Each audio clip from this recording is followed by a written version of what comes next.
Hi everyone and welcome back to the channel. In today's video, I'm going to show you that how you can create a group on Line application. So let's start our video. First, you need to open Line application, tap on the Home tab, then here you will find the option Create a Group. You need to tap on it. Now you need to select the contacts that you want to add into a group. All you need to do is to tap on this icon, the circle icon here next to the contact, and they will be selected. As you can see, now I selected 3 contacts. You can select more than that and then tap on next. Now the next phase is that you need to name your group. Here you need to tap on, you will enter the name of the group.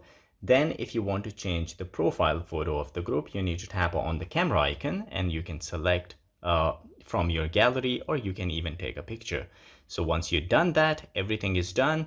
Members joins automatically. If you want to disable this option, you can do that as well. And then all you need to do is to tap on create and the group will be created. So guys, this is all it takes to create a group on Line application. If you like the video, don't forget to subscribe. I will see you in the next video. Till then, take care.